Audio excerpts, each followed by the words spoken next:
சொல்ல சொல்லுங்க. சும்மா ஆ காட்டுறது பே காட்டுற வேலையை வந்து ஜாழ்ப்பாணத்தில் வைக்க கூடாது என்றால் ஜாழ்ப்பாணம் அவரை வச்சு வெற்றிலப்பட்டு இல்லை. வார நேரம் போற நேரம் நான் சாப்பிட்றது. வடக்கு மாகாணத்தில் இருக்கின்ற பலாலி உள்நாட்டு வெளிநாட்டு விமான நிலையத்துக்கு அதன் அபிவிருத்திக்காக தங்களுடைய அரசாங்கத்தால் 2025ஆம் ஆண்டு ஒதுக்கப்பட்ட மொத்த பணம் எவ்வளவு? அதில் 2025ஆம் ஆண்டு செப்டம்பர் மாதம் 21ஆம் தேதி வரை செலவழிக்கப்பட்ட பணம் எவ்வளவு? அதற்குரிய ஆதாரங்களை பாராளுமன்றத்தில் பொதுமக்களுடைய பார்வைக்காக சமர்ப்பிக்க முடியுமா? இது முதலாவது. கௌரவ வைத்திய ராமநாதன் ஆட்சிரா மஹாத்தா. அன்புக்குரிய சபாநாயகர் அவர்களுக்கு காலை வணக்கங்கள். பாராளுமன்ற நிலையியல் கட்டளை சட்டம் 27(2)ற்கு அமைவாக எழுப்பப்படும் வினாக்கள். கௌரவ வீதி துறைமுக மற்றும் உள்நாட்டு வெளிநாட்டு விமான சேவை அமைச்சர் மதிப்புக்கும் அன்புக்கும் உரிய பிமல் ரத்நாயக்க அவர்களே, கடந்த வாரம் யாழ்ப்பாணத்தில் நடந்த சிறப்பு ஒருங்கிணைப்பு குழு கூட்டத்தில் தங்களுடைய தலைமையில் யாழ் மக்களுக்கு மிகவும் அடிப்படையான உட்கட்டமைப்பு வசதிகள் தொடர்பாக தாங்கள் மிகுந்த சிரத்தையுடன் சிறப்பான ஒரு கூட்டத்தை கூட்டியது நினைத்து பெருமகிழ்ச்சி அடைகிறேன். அதில் விவாதிக்கப்பட்ட விடயங்களில் 2 முக்கியமான விடயங்கள் பொதுமக்களின் நலன் கருதி பாராளுமன்றத்தில் விவாதிக்கப்பட வேண்டிய விடயமாக மாற்றப்பட்டிருக்கிறது. முதலாவது, பலாலி விமான நிலையம் சர்வதேச விமான நிலையம் என்று தாங்கள் சொல்லிக்கொள்ளும் ஒரு இடம். இரண்டாவது, காங்கேசன்துறை இறங்குதுறை, அதை துறைமுகம் என்றும் பொருள் கொள்ளலாம். வடக்கு மாகாணத்தின் அபிவிருத்தியில் எந்த ஒரு நபருக்கும் இல்லாத அக்கறையை இந்த அரசாங்கம் செலுத்துவது கண்டு பூரிப்படைந்து தங்கள் அரசாங்கத்தின் அர்ப்பணிப்புகளை நினைத்து பூரிப்படையும் பாமர மக்களில் நானும் ஒருவன். ஆனால் வெறும் வாய்ப்பேச்சுகளால் ஒரு வருடத்தை கடந்துவிட்ட அரசாங்கத்திடமிருந்து நிலையான அபிவிருத்தி ஒன்றை வடக்கு மாகாணத்துக்கு பெற்றுக் கொடுத்து விட வேண்டும் என்ற அடிப்படையில் எதிர்க்கட்சியிலிருந்து மிகவும் கரிசனையுடன் சில விடயங்களை தங்களிடம் கேட்க வேண்டி இருக்கிறது.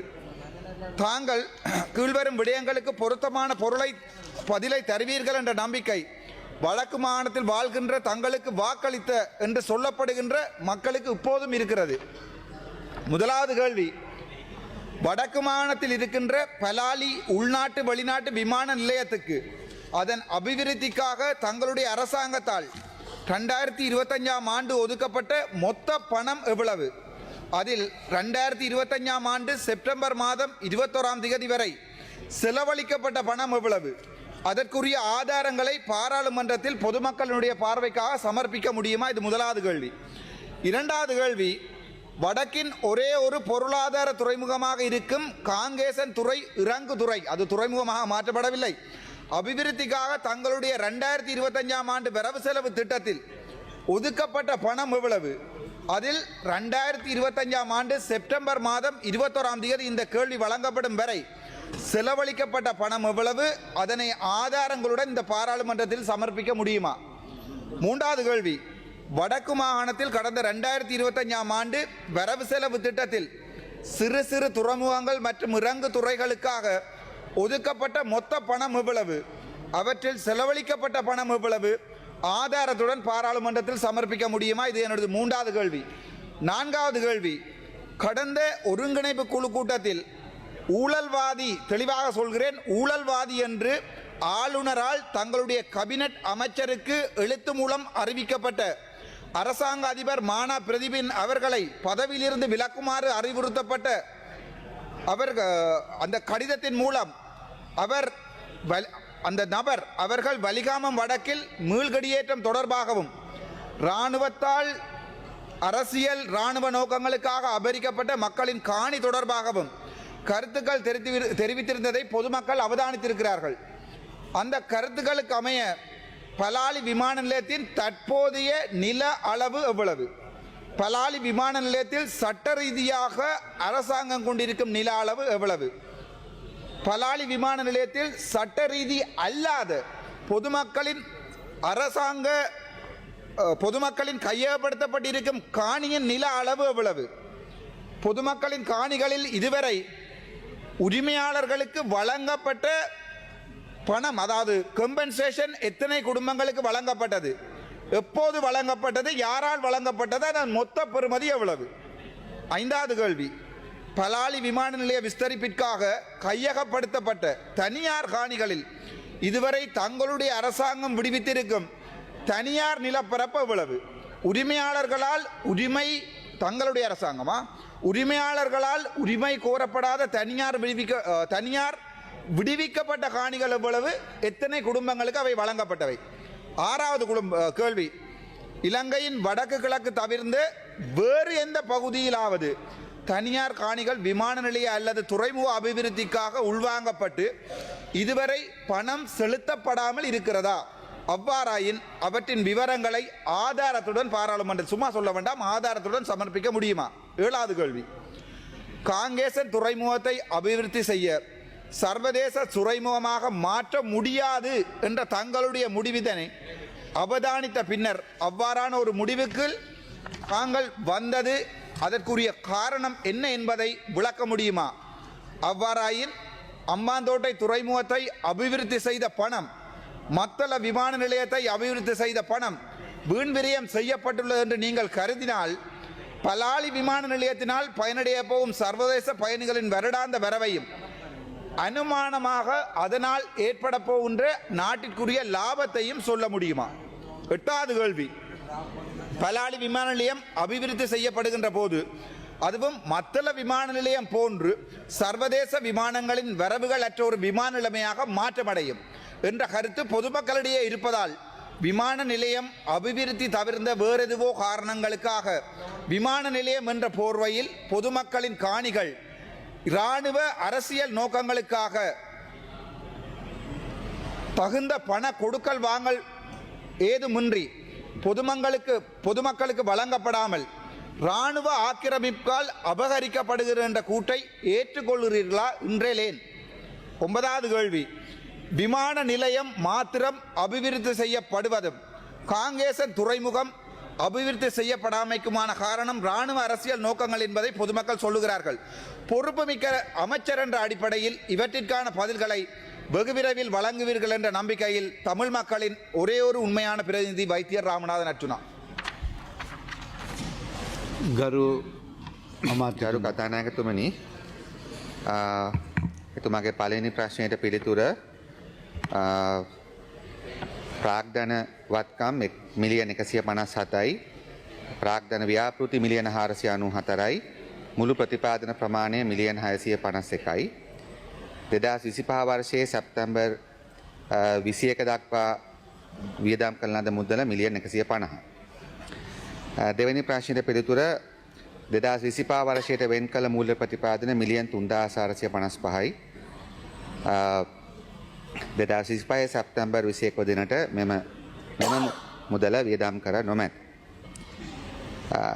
එයට හේතු කෙටියෙන් පැවසුවොත් 2025 වර්ෂය සඳහා අයවැය ප්‍රතිපාදන ඉල්ලුම් කරනු ලබන්නේ එම වර්ෂයට පෙර වර්ෂයේදී. 2024 වර්ෂයේ අප පැමිණීමට පෙර ගරු කතානායක.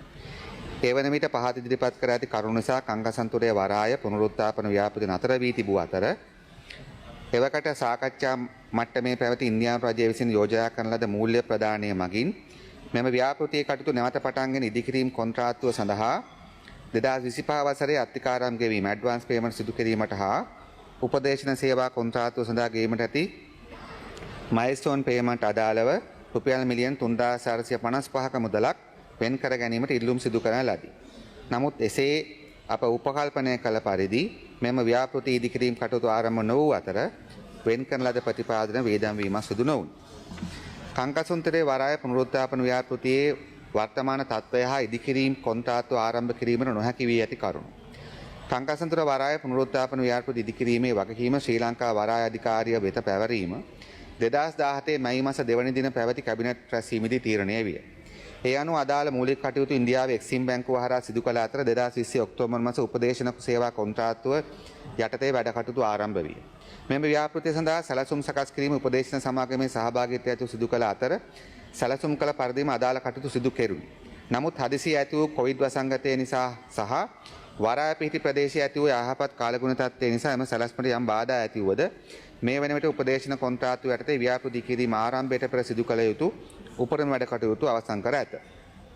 2016 දී අස්ත්‍රේලියානු ගත මුදල 2021 වසරේදී සමාලෝචනයෙන් පසු ඇමරිකන් ඩොලර් මිලියන 45.270 සිට ඇමරිකන් ඩොලර් මිලියන 61.5 දක්වා ඉහළ යන ලදී.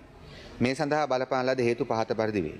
මෙම ව්‍යාපෘතියට දාලා ණය කිවිසුමට අනුව 75%ක භාණ්ඩ හා සේවා ඉන්දියාවෙන් ආනයනය කළ යුතු අතර එම වියදම 2012 වර්ෂයේදී කරන ලද ඇස්සමේන්තුවට අතිරේක ගෙවීමට වන වියදමක් බැවින් සමාලෝචිත ඇස්සමේන්තුවට එම පිරිවැය එකතු කිරීමට සිදු වී. දෙක උපදේශන සේවා කොන්ත්‍රාත්තු යටතේ සිදු කළ 3D මොඩල් සලකා බැලීමේදී උපකල්මිත බෑවුම් මගයන් කැණීම් කටයුතු වල ප්‍රමාණයන් හා සැලසුම් වල කිරීමට සිදු වූ වෙනස්කම් වලට අදාළව පිරිවැය වැඩි වී. ඒ අනුව කැබිනට් මණ්ඩලය නිර්දේශ කරන පරිදි එම මුදල පියවීමට ණය මුදල ඇමරිකන් ඩොලර් මිලියන 61.5 දක්වා ඇමරිකන් ඩොලර් 16.23 මගින් ඉහළ දැමීමට එක්සිම් බැංක් ඉන්දියානු එක්සිම් බැංකුව වෙත ඉල්ලීමක් ඉදිරිපත් කළ නමුත් මේ වෙනතුරු ප්‍රතිචාර ලැබී නොමැත. තවද ඔවුන් වෙත ඉදිරිපත් කරන ලද ඉදිරි කිරීම කොන්ත්‍රාත්කරුවන්ගේ පෙර සුදුසුකම් පරීක්ෂා කිරීමේ ලේඛනයට අනුමැතිය සඳහා 2022 ජනවාරි මාසයේ ඉදිරිපත් කළ නමුත් මේ සඳහාද එක්සිම් බැංකුව මගින් අනුමැතිය මේ වනතුරු ලබා දී නොමැති අතර සවිස්තරාත්මක ව්‍යාපෘති වාර්තාව සඳහා පමණක් 2022 නොවැම්බර් මාස 7 වන දින අනුමැතිය ලබා දී ඇත. මෙම ව්‍යාපෘතියේ කටයුතු නැවත පටන් ගැනීමට ඉන්දියානු රජය විසින් මූල්‍යමය ප්‍රදානයක් ලබා දීමට යෝජනා වූ අතර මේ පිළිබඳව තවම අවසන් තීරණයක් දන්වා නොමැත. ඉහත කී අනුමැතියන් නොමැතිව මෙම ව්‍යාපෘති ඉදිරියට ගෙන යාම අපහසු වී ඇති අතර අනුමැතියක් නොලැබීම හේතුවෙන් කොන්ත්‍රාත්තු ඉදිරි කිරීම කටයුතු ආරම්භ කළ හැකි දිනයක් නිශ්චිත සඳහන් කළ නොහැකි වී ඇත. 3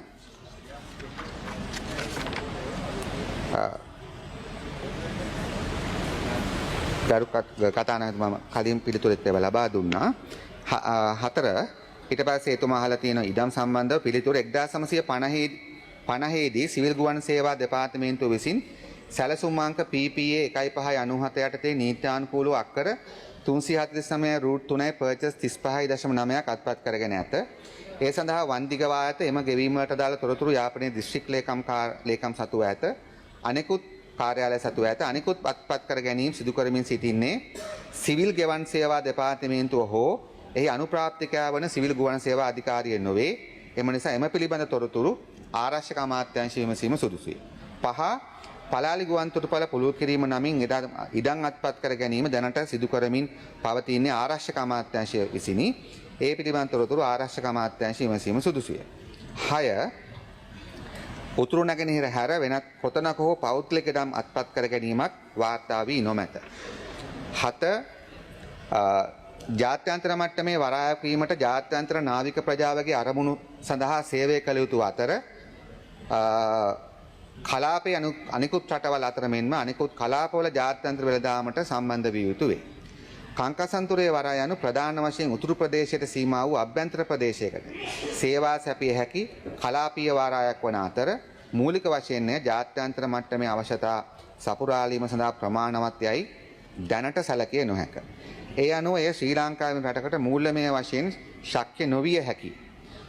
පලාලි ගුවන්තොටුපළ මේ වන විට ලාභ උපයන බැවින් කංකසන්තුරේ වරාය තත්ත්වය සමග 100%ක් පලාලි ගුවන්තොටුපළේ තත්ත්වය සමාන නොමැත.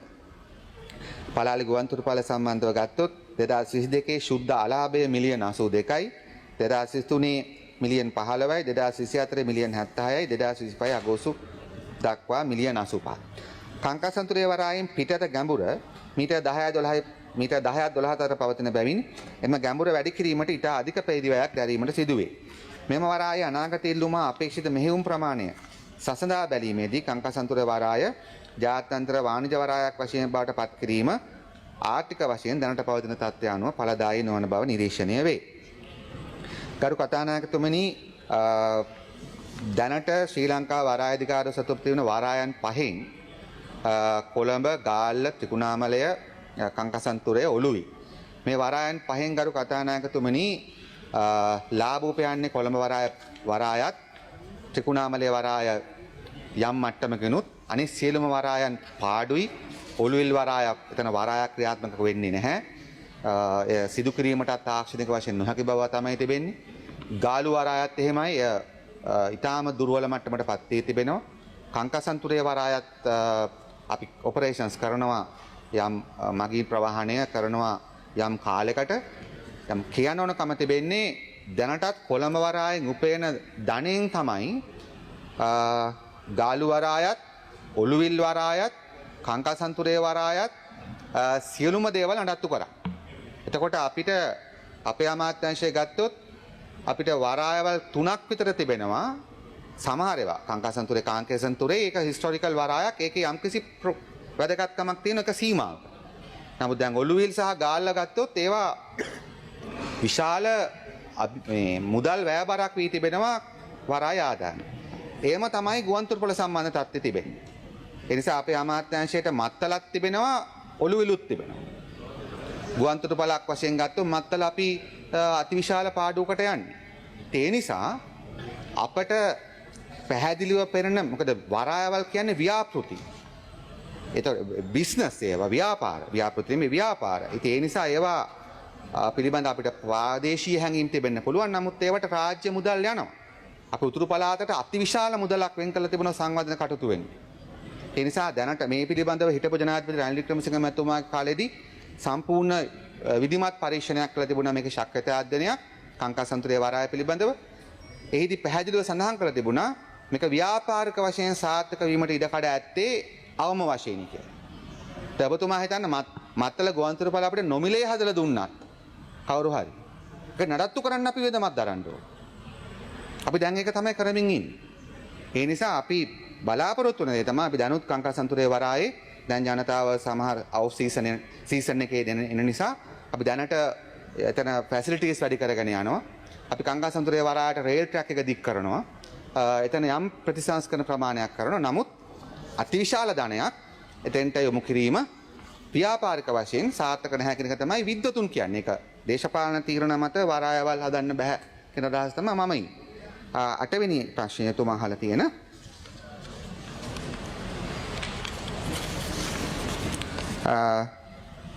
පලාලි ගුවන්තොටුපළ අපි සාපේක්ෂව ලාභ උපයමින් තිබෙන නිසා පලාලි ගුවන්තොටුපළ සීමිත ආකාරයකට සංවර්ධනය කරන්න පටන් අරන් තිබෙනවා. දැනට පලාලි ගුවන්තොටුපළට ගරු කතානායකතුමනි වසරකට එන්නේ මගින් 38000යි. වසරකට 38000. මාසෙකට 2500ක් 3000ක් විතර. ඒ නිසා අපි බලාපොරොත්තු වෙන්නේ මේක ක්‍රමානුකූල වර්ධනයට සාපේක්ෂව එය දියුණු කරන්න නැත්නම් එයට වියදම් කරන්නේ කටුනායක ගුවන්තොටුපළේ ලැබෙන ආදායම. ඒ නිසා ඒක තමයි නැතුව ඒ නිසා උතුර පළාත සම්බන්ධව ගත්තොත් අපි මොනවාද කරන්න කියන එක ගැන මම හිතන කිසිම සැකයක් තියාගන්න දෙයක් නැහැ. මේ හතරවෙනි දත් අපි ලෝන් අයිලන්ඩ් වලට නයින තිව් වලට යන්න අවශ්‍ය කරන කුරිකට්ටුවන් ජැටියකට 1.2 බිලියන් වියදම් කළා. අපි ජැටි එක සම්පූර්ණයෙන්ම රෙනොවේට් කරනවා. ඒ නිසා එහෙම ප්‍රශ්නයක් නැහැ. තිබෙන්නේ ව්‍යාපාරික වශයෙන් කළ යුතු දේවල් ව්‍යාපාරික වශයෙන් කටයුතු කියන එක තමයි තියෙන්නේ. අවසාන වශයෙන් ඉඩම් පිළිබඳ ඔබතුමා අහලා තියෙන ප්‍රශ්නයක් තිබෙනවා. ගුවන්තොටුපළ පමණක් සංවර්ධනය කිරීම සහ කංකාසන්තුරේ වරාය සංවර්ධනය නොකිරීම හමුදා සහ දේශපාලන අරමුණු සඳහා මහජන ඉඩම් පැහැර ගැනීමක් බවට වූ මහජනතාවගේ ප්‍රකාශය පිළිගන්නවාද? ඒ ප්‍රදේශයේ මහජනතාව අපත් නිතර මුණ ගැහෙනවා. ඔවුන් පැහැදිලිව කියලා තියෙනවා මේවා දියුණු කරනවා නම් ඔවුන්ගේ ඉඩම් දෙන්න පුළුවන් කියලා. ඒ නිසා ඒ ඉඩම් පිළිබඳ තොරතුරු ආරක්ෂක අමාත්‍යාංශයෙන් ගන්න. නැත්නම් ඒ මහජනතාව අපටත් මුණ ගැහෙනවා. බොහොම ස්තුතියි. ගරු අර්චනා මාත්‍ර කරුණු පොඩි කරුණු පැහැදිලි කර ගැනීමක් කරගන්න පුළුවන්. இதான் சொல்றது பாராளுமன்ற சபாநாயகர்களே சண்டியன் இல்லாத இடத்துல நொண்டியன் சண்டியன் தானண்டு. என்னென்றால் யாழ்ப்பாணம் என்றது என்பிபியினுடைய வெத்தலைப்பட்டி இல்லை. நான் கேட்குற கேள்வி என்னென்றால் கேட்ட கேள்விக்கு ஒரு பதில் கூட ஒழுங்கா வரையில.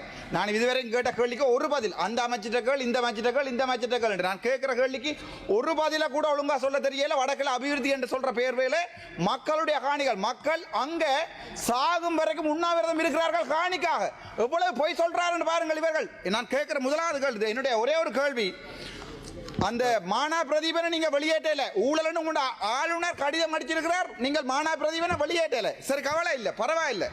இதுவரைக்கும் இந்த டிசிசி மீட்டிங் ஒரு வருடம் கூட்டப்பட்ட டிசிசி மீட்டிங்கள்ல இந்த அபிவிருத்தி தொடர்பாக செய்த ஒரு வேலையை சொல்லலாமா உங்களால? சும்மா கல்லு நேரம் அது ஆக்காட்ட கூட பே காட்ட கூடாது. ஒரு வேலையை சொல்லுங்க யாழ்ப்பாணத்துல, ஒரு வேலை எழும்பி சொல்லுங்க. இந்த டிசிசி மீட்டிங்கள்ல எடுக்கப்பட்ட தீர்மானங்கள் நடைபெற்றது என்று சொல்லி ஒரு வேலையை சொல்லுங்க.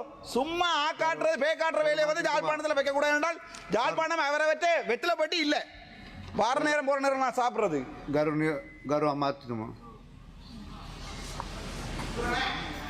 අමාත්‍යංශ නිවේදන ප්‍රවාහන ආමාර්ග වරාය සහ සිවිල් ගුවන් සේවා අමාත්‍ය ගරු බිමල් රත්නායක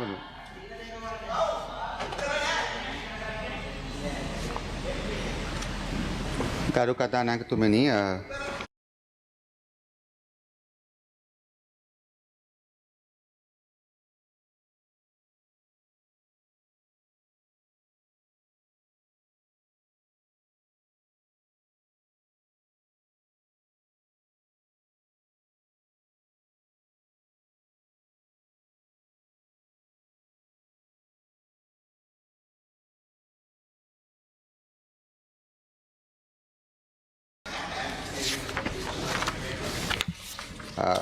ඔබතුමාට ස්තුතිවන්ත වෙන මෙම ප්‍රකාශ කරන්න අවස්ථාව ලබා දීම පිළිබඳව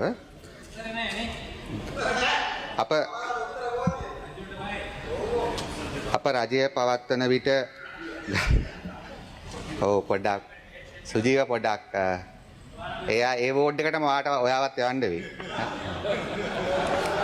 ඒ වෝඩ් එකටම යවන්න වෙනවා. පස්සේ කියන්න. ගරු කතානායකතුමනි වෙලා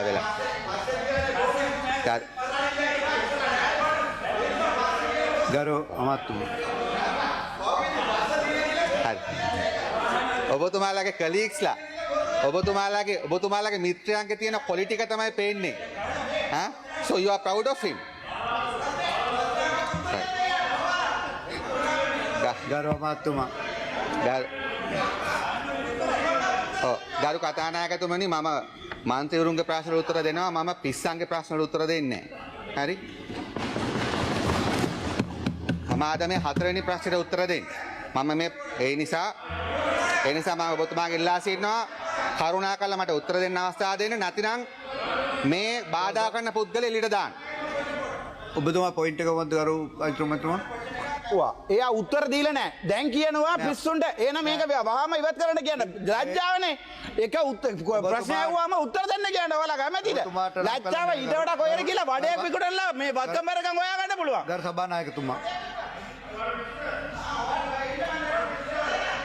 ගරු සභානායකතුමා ඔබතුමාගේ